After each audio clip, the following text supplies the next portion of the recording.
बिस्मिल्लाहिर्रहमानिर्रहीम। आज ओप का आपका लेक्चर नंबर 6 है। लास्ट दो लेक्चर में आपने कंस्ट्रक्टर के बारे में पढ़ा था, डिफॉल्ट कॉपी कंस्ट्रक्टर के बारे में पढ़ा था। आज आप लोग जो टॉपिक पढ़ने वाले हैं वो भी कंस्ट्रक्टर से ही रिलेटेड है। इसे कंस्ट्रक्टर ओवरलोडिंग कहते हैं। कंस्ट्रक्टर को थोड़ा रिवाइज करते चले तो आपने पढ़ा था जो कंस्ट्रक्टर होते हैं ये फंक्शन की तरह ही होते हैं, लेकिन इनमें थोड़ा डिफरेंस है। डिफरेंस क्या था कि इनकी एक तो रिटर्न टाइप नहीं होती। अगर रिटर्न टाइप नहीं है तो अंडरस्टूड बात है, ये कोई भी वैल्यू रिटर्न नहीं करेंगे। एक चीज, दूसरी चीज आपने ये पढ़ी थी कंस्ट्रक्टर जो आपके होते हैं, जो फंक्शन होते हैं, इनका जो नाम होता है एग्जैक्टली क्लास के नाम की तरह ही होता है। जो क्लास का नाम होगा एग्जैक्टली वही नाम हम लोग क्या करते हैं, फंक्शंस का रखते हैं। इसी वजह से ये पर्टिकुलरली क्या कहलाते हैं, कंस्ट्रक्टर कहलाते हैं। फिर तीसरी बात भी आपने पढ़ी थी, कंस्ट्रक्टर जो होते हैं कभी भी कॉल नहीं करने पड़ते फंक्शंस की तरह। हालांकि हम लोग कह रहे हैं फंक्शन की तरह, लेकिन ये कंस्ट्रक्टर जरा हटके इनका बिहेवियर है। ये कभी भी कॉल नहीं करने पड़ते, ये ऑटोमेटिकली कॉल होते हैं। होते कब है, जब मेन में आप लोग क्या करते हैं, इनका कोई ऑब्जेक्ट क्रिएट करते हो। ठीक है। उसके बाद डिफॉल्ट कॉपी कंस्ट्रक्टर जो आपने पढ़ा था उसमें हमने देखा कि हमने अपनी क्लास में कंस्ट्रक्टर बनाया ही नहीं था। ठीक है, कंस्ट्रक्टर बनाए बगैर भी हमने क्या किया था, कंस्ट्रक्टर को यूज किया था। और प्लस उसके अंदर एक काम हमने ये किया था कि हमने एक ऑब्जेक्ट बना के उसके अंदर उसी की क्लास की तरह का एक और ऑब्जेक्ट पास करवाया था। उसी की क्लास की तरह का एक और ऑब्जेक्ट पास करवाने के अमल को हम लोग क्या कहते हैं, डिफॉल्ट कॉपी कंस्ट्रक्टर बोलते हैं। ठीक है, याद रहे किसी और क्लास के ऑब्जेक्ट को किसी और क्लास के ऑब्जेक्ट के अंदर पास नहीं करवा रहे हम लोग। यहाँ पर हमने कहा एक ही क्लास का क्या करना है, हमने दो ऑब्जेक्ट बना लिए। एक ऑब्जेक्ट के अंदर वैल्यूज वगैरह ले ली, खुद से एंटर कर दी है, यूजर से मांगी, उसके अंदर वैल्यूज आ गई। उसी की वैल्यू को उस पूरे के पूरे ऑब्जेक्ट को हमने क्या किया था, दूसरे कंस्ट्रक्टर में पास कर दिया। और दूसरे कंस्ट्रक्टर के बारे में हमने कहा था वो भी सेम क्लास की टाइप का होना चाहिए। अगर ये स्टूडेंट क्लास का ऑब्जेक्ट है तो ये भी स्टूडेंट क्लास का क्या होना चाहिए, ऑब्जेक्ट। फिर ये अमल होगा और होगा क्या, आपका कंपाइलर जो है C++ का या सी लैंग्वेज का जो कंपाइलर है, C++ का जो कंपाइलर है, वो बाय डिफॉल्ट खुद ही क्या करेगा, एक कंस्ट्रक्टर क्रिएट करेगा जिसके जरिए क्या करेगा, पहले ऑब्जेक्ट की तमाम वैल्यूज लेकर दूसरे ऑब्जेक्ट को पास करवा देगा। ये हमें बनाना नहीं पड़ता, ये बाय डिफॉल्ट खुद क्या होता है, रैम के अंदर अपना ही काम करता है। आज का टॉपिक भी बड़ा अच्छा इंशाल्लाह, उम्मीद है आपको पसंद भी आएगा। कंस्ट्रक्टर ओवरलोडिंग नाम है। ठीक है, थोड़ा नमक मिर्च लगा के खा भी लेना। कंस्ट्रक्टर ओवरलोडिंग नाम है, कहता है the process of creating more than one constructor in a same class. एक ही क्लास के अंदर एक नाम के दो कंस्ट्रक्टर बना लो, 3 बना लो, 4 बना लो। अगर आप ये काम कर रहे हो उस वक्त हम लोग क्या बोलते हैं, पर्टिकुलरली कि हम लोग कंस्ट्रक्टर को ओवरलोड कर रहे हैं। ठीक है, अब मामला ये है, अगर एक क्लास में एक ही नाम के दो कंस्ट्रक्टर बन गए, एक जैसे दो फंक्शन बन गए, तो हम लोग कैसे डिस्टिंग्विश कर पाए कि हमने पहले वाला यूज करना है या दूसरे वाला, या हम पहले वाला यूज करना चाह रहे हैं तो पहले वाला ही होगा, और अगर हम दूसरे वाला यूज करना चाह रहे हैं तो दूसरा ही होगा। तो बात यह है कि हमें यहाँ पे कुछ ना कुछ इसमें डिफर छोड़ना पड़ता है फिर भी। ठीक है, और डिफर किस में आप कहते हैं, कहता है constructor with the same name must be differ. उसके अंदर इनमें से तीनों में से एक क्वालिटी कम से कम लाजमी होनी चाहिए, तभी वो चलेगा, वरना आपके पास एम्बिग्युइटी क्रिएट कर देगा। ठीक है, पहली चीज क्या है, नंबर ऑफ पैरामीटर। कि अगर आपने जो पहला कंस्ट्रक्टर बनाया है, दूसरा कंस्ट्रक्टर बनाया, दो कंस्ट्रक्टर बनाया, दोनों का नाम लिखा है क्लास के नाम की तरह। अगर क्लास का नाम स्टूडेंट है तो इस कंस्ट्रक्टर का नाम स्टूडेंट है, दूसरे कंस्ट्रक्टर का नाम लिखा है स्टूडेंट। आप लोगों ने अगर ये काम कर दिए तो आपको इसमें कोई ना कोई डिफरेंट डालना है। पहला डिफर किस तरह डाल सकते हो, पहले डिफरेंस किस तरह का क्रिएट कर सकते हो कि दिल करे इसके अंदर कोई भी पैरामीटर ना भेजो, इसका पैरेंथेसिस वाला पार्ट खाली छोड़ दो। ठीक है, ये भी आप पढ़ चुके हैं, विदाउट पैरामीटर वाला कंस्ट्रक्टर भी। और दूसरे के अंदर कोई ना कोई पैरामीटर पास करा दो। ठीक है, तो हमने क्या करेंगे कि हमने दो कंस्ट्रक्टर बनाए और उनको डिफर किया पैरामीटर की बुनियाद पर कि इसमें नंबर ऑफ पैरामीटर 0 है, इसमें नंबर ऑफ पैरामीटर क्या है, 1 है, 2 है, 3, 4 जितने मर्जी रख लो। ठीक है, अब अगला मामला टाइप ऑफ पैरामीटर। मामला ये है कि आप लोगों ने क्या किया, दो कंस्ट्रक्टर बना लिए।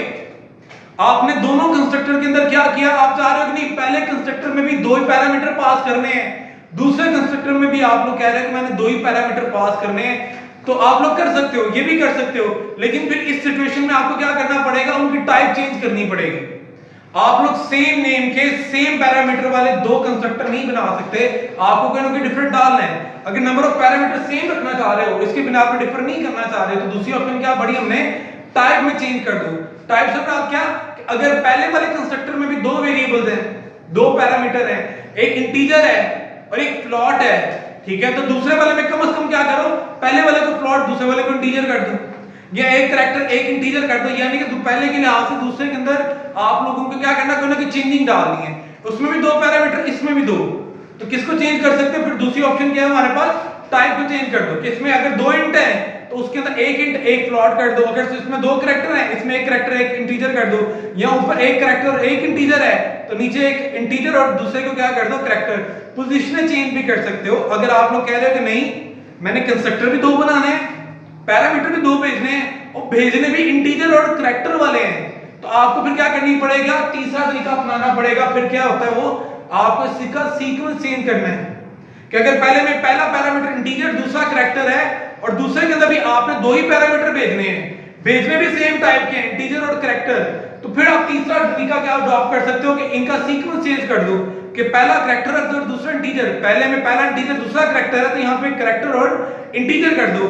कि कोई ना कोई क्या होनी चाहिए इसमें चेंजिंग रहनी चाहिए, तभी आपका कंपाइलर डिस्टिंग्विश कर पाएगा कि इस वक्त आप कौन से वाला कंस्ट्रक्टर यूज करना चाह रहे हो। ठीक है, छोटी सी एग्जांपल है pre processor directory header file नहीं, ठीक है, स्टार्ट करते हैं, यहां से हमने क्लास बनाई स्टूडेंट के नाम से, ठीक है, प्राइवेट वाला पार्ट जिसमें हम डाटा मेंबर अपने डिफाइन करते हैं, प्रॉपर्टीज को, अपनी कैरेक्टरिस्टिक को, और टेक्निकली बोलें तो बेसिकली हम लोग क्या करते हैं, अपने वेरिएबल क्रिएट करते हैं। हमने दो वेरिएबल ले लिए, एक इंटीजर टाइप का मार्क, एक कैरेक्टर टाइप का ग्रेड, ठीक है। फिर हमने पब्लिक एक्सेस स्पेसिफायर लिखा, वहां पे मैंने देखे दो कंस्ट्रक्टर बनाए, पहले का नाम भी स्टूडेंट रखा हुआ है, दूसरे का नाम भी क्या रखा हुआ है, स्टूडेंट, ठीक है।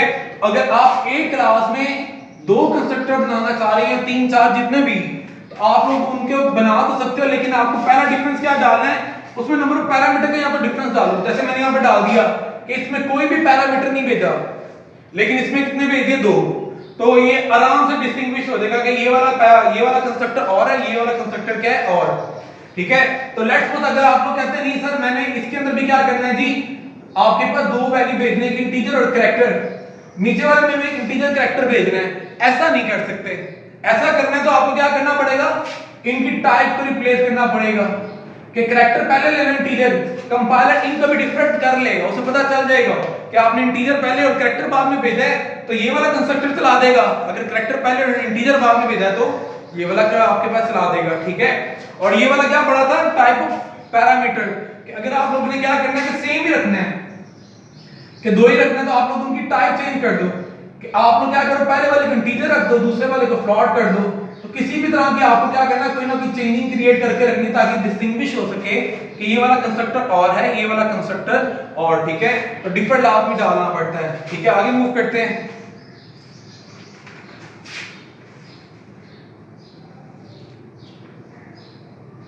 तो बहरहाल अभी आगे जाके ऑब्जेक्ट क्रिएट करेंगे, लेकिन इस लाइनों को भी समझते हैं हो क्या रहा है। जब प्राइवेट वाला पार्ट चलेगा आपके पास रैम के अंदर दो वेरिएबल क्रिएट हो जाएंगे, एक मार्क और एक ग्रेड के नाम का, ठीक है। और जब आपका कंस्ट्रक्टर ये वाला चलेगा तो ये वाला कंस्ट्रक्टर जिसके अंदर कोई पैरामीटर नहीं है, ठीक है, जब ये वाला कंस्ट्रक्टर आपके पास चलेगा तो क्या करेगा, मार्क नाम के वेरिएबल में जीरोस को स्टोर करा देगा, इनिशियलाइज करवा देगा, और ग्रेड नाम के वेरिएबल के अंदर आपके पास एफ को, ठीक है, स्टोर करवा देगा। और इसकी बजाय अगर आपने ये वाला कंस्ट्रक्टर चलाया, जो कि हम सीखेंगे कि किस तरह ये वाला चलाना है, किस तरह ये, तो अगर आपने ये वाला कंस्ट्रक्टर चलाया, ठीक है, तो ये क्या करेगा, जो भी हमने मेन से वैल्यू भेजी होगी वो m के अंदर रिसीव कर मार्क को दे देगा, और g के जरिए वैल्यू रिसीव करके किसको दे देगा, ग्रेड को दे देगा, ठीक है। यहां तक हमने इतना काम किया है। हमने पढ़ा भी था कि कंस्ट्रक्टर तो नॉर्मली हम लोग इनिशियलाइज करने के लिए इस्तेमाल करते हैं, तो हमने यहां पे फिलहाल इनिशियलाइजेशन की है। कोई और काम करना चाहो, मैं बार-बार कह चुका हूं, हम लोग कंस्ट्रक्टर के अंदर कोई और एक्शन परफॉर्म करवाना चाहते हैं करवा सकते हैं, कोई भी रिस्ट्रिक्शन नहीं है। लेकिन नॉर्मली यूजुअली हम लोग कंस्ट्रक्टर को इन्हीं कामों के लिए लेते हैं कि जो हमारे डाटा मेंबर्स होते हैं, जो वेरिएबल्स होते हैं, जो हमारी कैरेक्टरिस्टिक्स होती हैं, उनको इनिशियलाइज करवाया करते हैं, ठीक है। आगे मूव करते हैं।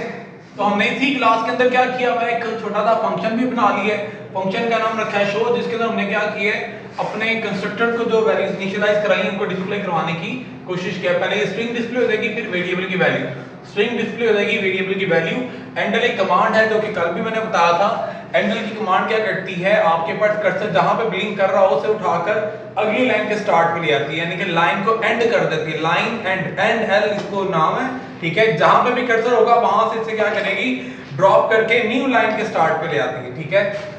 और यहाँ पे हमारी क्लास खत्म, ये हमारा मेन। अब देखें हम दो डिफरेंट किस्म के कंस्ट्रक्टर देखें कैसे यूज करेंगे।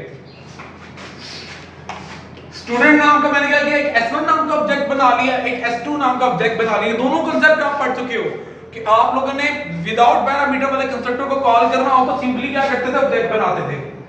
पैरामीटर के साथ अगर कंस्ट्रक्टर को कॉल करना होता था तो जहां पे इनिशियलाइज करते थे वहीं पे ऑब्जेक्ट बना के अंदर वैल्यू भेजते थे। अब हमने एक कंस्ट्रक्टर बनाया जिसमें पैरामीटर नहीं है, एक कंस्ट्रक्टर वो बनाया जिसमें पैरामीटर है।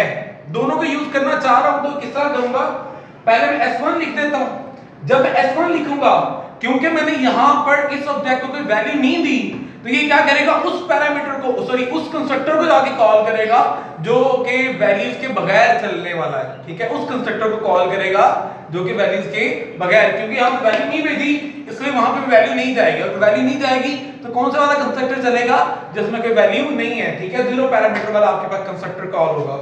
जबकि यहां पे मैंने क्या किया, स्टूडेंट टाइप एक और ऑब्जेक्ट बनाया लेकिन साथ में वैल्यूज भी भेज दी है, एक इंटीजर और एक क्या है, कैरेक्टर। तो ये वहां पे जाके ये क्या करेगा, स्टूडेंट के अंदर जाके उस कंस्ट्रक्टर को कॉल करेगा जिसके अंदर हमारे पास क्या होगा, कंस्ट्रक्टर के स्टार्ट में सबसे पहला पैरामीटर इंटीजर और दूसरा कैरेक्टर। याद रहे वहां पे आपने पहला इंटीजर दूसरा कैरेक्टर लिखा है, और अगर आप गलती से भी यहां पे पहला कैरेक्टर और दूसरा इंटीजर लिख दोगे तो ये भी आपके पास क्या करेगा, रन ही नहीं होगा, एरर दे देगा। ठीक है, एग्जैक्टली यहाँ पे वैल्यू जिस तरह यहाँ पे वैल्यू पास करें वहां पे रिसीव करने वाले वेरिएबल उसी सीक्वेंस में होने चाहिए। तो वहां पे आपने सेकंड जो आपने कंस्ट्रक्टर बनाया हुआ है उसमें पहले इंटीजर टाइप का m लिखा है और बाद में कैरेक्टर टाइप का g। तो पहले आपको इंटीजर वैल्यू लिखनी है और दूसरे नंबर पे आपको कैरेक्टर। ठीक है, तो फिर ही आपके पास क्या होगा, वो वाला कंस्ट्रक्टर चलेगा। इसलिए मैंने पहले क्या किया, इंटीजर वैल्यू लिख दी और दूसरे नंबर पे कैरेक्टर। आपकी मर्जी है, आप लोग यहाँ पे यूजर से पहले सी इन सी आउट लिखकर एक वेरिएबल में वैल्यू ले लो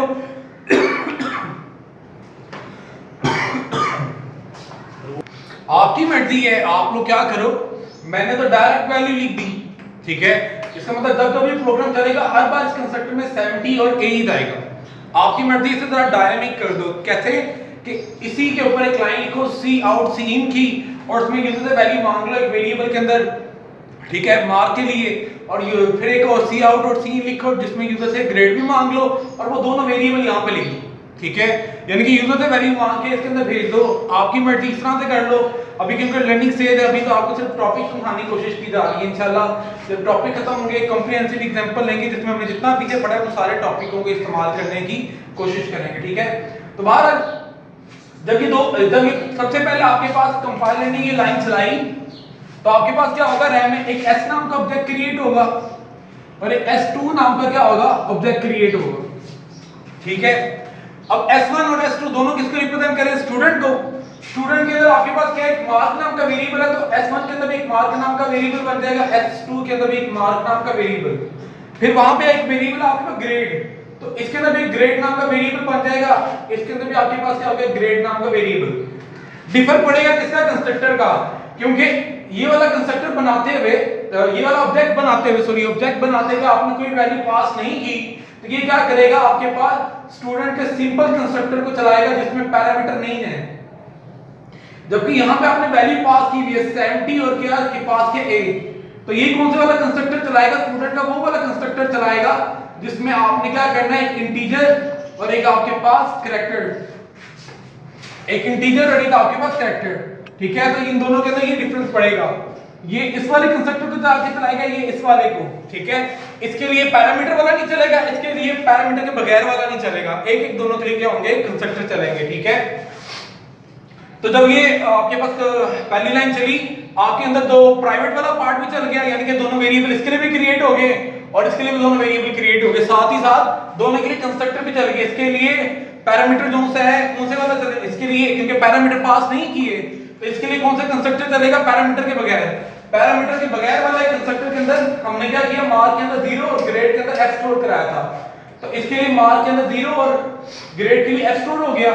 जबकि इसके अंदर क्या होगा, 70 में जाके मिलेगा आपके पास किसको, m को, और m पास कर देगा मार्क को, यानी कि इसके मार्क के अंदर 70 आ जाएगा। ठीक है, और यहां से आपके पास a जो है जाके मिलेगा g को, g से वो मिल जाएगा किसको, ग्रेड को, तो यानी कि यहाँ पे ग्रेड के अंदर आपके पास क्या आ जाएगा, a आ जाएगा। ठीक है, इस तरह से ये दोनों आपके पास रन होंगे। नेक्स्ट लाइन आपके पास क्या लिखी हुई है, सी आउट ठीक है, एंडल। तो कर्सर पे स्क्रीन पे आपके यहाँ पे क्या हो रहा होगा, कर्सर ब्लिंक कर रहा होगा। जैसे ही एंडल की कमांड पड़ेगा क्या हो जाएगा, अगली लाइन पे आगे ब्लिंक करने लग जाएगा, ठीक है। और आपके पास क्या हो जाएगा, स्क्रीन के ऊपर जो स्ट्रिंग लिखी हुई है वो एज इट इज डिस्प्ले हो जाएगी। तो आपकी स्क्रीन पे सबसे पहले क्या लिखा आएगा, the value in S1 object, ठीक है। जैसा आपने स्क्रीन में लिखा है वैसे ही आपने स्क्रीन पर लिख देना, ठीक है। ये लाइन भी चलेगी। उसके बाद नेक्स्ट लाइन चलेगी, क्या होगा, हमने S1 के लिए शो को कॉल किया, S1 के लिए शो का फंक्शन हुआ, कॉल हुआ। सबसे पहले ये लाइन चली और क्या स्क्रीन पर लिखा आ जाएगा, दी मार्क इक्वल टू, और मार्क वेरिएबल में जो वैल्यू है, ये कॉल कौन कर रहा है, S1 कॉल कर रहा है ना। तो S1 के मार्क में जो वैल्यू है वो डिस्प्ले होगी। S1 के मार्क में क्या पड़ा हुआ है हमारे पास, 0। तो यहां पे क्या लिखा आ जाएगा, बेसिकली 0, ठीक है। फिर अगली लाइन चलेगी, एंडर की वजह से कर्सर के आगे नीचे अगली लाइन पर, ठीक है। और ये सी आउट जब चला तो आपके पास स्क्रीन पे यहां पे क्या लिखा आ जाएगा, द ग्रेड इक्वल टू, ठीक है। ये ग्रेड क्या करेगा, S1 के लिए क्योंकि शो चल रहा है ना, तो S1 के ग्रेड में जो वैल्यू है वो डिस्प्ले कराएगा। S1 के ग्रेड में क्या पड़ा होगा हमारे पास, F। तो यहां पे स्क्रीन पे क्या डिस्प्ले हो जाएगा आपके पास, F डिस्प्ले हो जाएगा। और ये एंडर क्या करेगा, कर्सर को अगली लाइन पर, ठीक है। जैसे ही ब्रैकेट खत्म, कंट्रोल उठ के वापस यहां पे आ गया, अगली लाइन चली, अगली लाइन फिर सी आउट है। सबसे पहले एंडर की कमांड है, एंडर कर्सर को एक लाइन और नीचे ले देगा, ठीक है। और आपके पास आगे स्ट्रिंग लिखी हुई है, string as it is screen पे यहां पे डिस्प्ले हो जाएगी कि the values in S2 object as it is display. और फिर नेक्स्ट लाइन चली आपके पास, अब S2 के लिए शो का फंक्शन कॉल हो, S2 के लिए अभी जब चला, सबसे पहली लाइन ये चली, क्या डिस्प्ले हो जाएगा आपके पास स्क्रीन पर, दी मार्क इक्वल टू, और मार्क की वैल्यू, ये कॉल किसने किया, S2 ने। तो S2 के मार्क की वैल्यू डिस्प्ले होगी। S2 के मार्क में क्या पड़ा हुआ है, 70। तो यहां पे क्या लिखा आ जाएगा, 70, ठीक है। आगे क्या है, सी आउट के अंदर द ग्रेड इक्वल टू, ठीक है। तो यहां पे क्या आ जाएगा, द ग्रेड इक्वल, और ग्रेड की वैल्यू, क्योंकि कॉल S2 के लिए हुआ है, तो S2 के शो की वैल्यू, S2 के ग्रेड की वैल्यू क्या हमारे पास, 1। यहां पे स्क्रीन पे क्या आएगा, 1। इस एंडर की वजह से कर्सर उठ के यहां पर आया था, ये नीचे वाले एंडर की वजह से कर्सर यहां से उठ के किधर चल जाएगा, अगली लाइन पर, ठीक है। जहां पे मौजूद होता है, वैल्यू डिस्प्ले कराने के बाद आगे मूव किया ना, देखिए वैल्यू डिस्प्ले हुई और एंडर ने आगे मूव करा दिया। फिर आपके पास ये स्ट्रिंग आ गई, फिर ग्रेड की वैल्यू, फिर आगे एंडर है, तो कर्सर उठेगा और क्या हो जाएगा, यहां पर आकर ब्लिंक करता रहेगा। ब्रैकेट खत्म हुई, कंट्रोल उठ के वापस, ठीक है। गेट सी चला, प्रोग्राम खत्म, और आपके पास क्या होगा, कोई सा भी कीबोर्ड बटन दबा देना, आपके पास प्रोग्राम खत्म हो जाएगा आपकी स्क्रीन के ऊपर, बस इतना सा डिस्प्ले होगा, ठीक है। उम्मीद है आपको समझ आई होगी। ओवरलोडिंग पढ़ा, ओवरलोडिंग में क्या किया, एक ही क्लास में एक से ज्यादा हमने क्या किया, कंस्ट्रक्टर बनाए, ठीक है। उनको डिफर करने के 3 तरीके थे। या नंबर ऑफ पैरामीटर चेंज कर दो, इसमें कोई 1 रख दो, इसमें 2 रख दो, इसमें 2 रख दो, इसमें 3 रख दो, इसमें 3 रख दो, इसमें 1 रख दो, जिस तरह मर्जी है। तो पैरामीटर के बिना आप चेंज करते हो। अगर नंबर ऑफ पैरामीटर सेम रखने हैं, फिर आप लोग क्या कर दो, उनकी टाइप चेंज कर दो, कि इसमें दोनों इंटीजर कर दो, इसमें दोनों कैरेक्टर कर दो, या इसमें आप लोग क्या कर दो, फ्लोट वाले ले लो, इसमें इंटीजर वाले ले लो। नहीं, आप लोग कहते हो कि नहीं भाई, आपके नंबर ऑफ पैरामीटर भी सेम रखने हैं, उनकी टाइप भी सेम रखनी है, कि 2 ही पैरामीटर लेने और एक इंटीजर एक कैरेक्टर वाला लेना है। फिर तीसरा तरीका क्या होता है, उनकी पोजीशन कम से कम फिर चेंज कर दो, कि पहले वाला इंटीजर पहले और दूसरे कैरेक्टर बाद में, तो दूसरे वाले कंस्ट्रक्टर में कैरेक्टर पहले और इंटीजर बाद में, ताकि किसी ना किस तरह क्या रहे, डिफरेंस रहे, ठीक है। बाकी यूज करने के तरीके हम पहली चीज सीख चुके हैं कि विदाउट पैरामीटर वाले कंस्ट्रक्टर को कॉल करना होता है तो ऑब्जेक्ट सिंपली बनाते हो। अगर आपने ऐसा कंस्ट्रक्टर बनाया तो पैरामीटर लेकर वैल्यू को क्या करता है, काम करता है, तो फिर क्या करना पड़ता है, जहां पे डिक्लेयर किया हुआ है उसी वैल्यूज आपको देनी पड़ती हैं। वैल्यूज के लिए भी याद रखिएगा, आप लोगों ने यूजर से मांग ली है, तो ऑब्जेक्ट बनाने से पहले क्या करें, सी आउट और सी इन की लाइनें लिखकर यूजर से वैल्यू मांग ले, ठीक है। सी आउट की लाइन लिखकर मैसेज शो कराएंगे, एंटर दी वैल्यू, यहां पर सॉरी सी आउट लिखकर यहां पे मैसेज शो कराए, एंटर दी वैल्यू, और सी इन के जरिए वैल्यू ले ले, ठीक है। सी आउट लिख के मैसेज शो कराएं कि एंटर द ग्रेड, और ग्रेड ले लें, और वो दोनों वेरिएबल को यहां पे लिख दें, ठीक है। हर बार यूजर जो जो वैल्यू एंटर करेगा वो पास होती जाएगी। ये स्टैटिक मैंने वैल्यू कर दी है कि हर बार 70 और A इसके अंदर पास हो रहा है, ठीक है।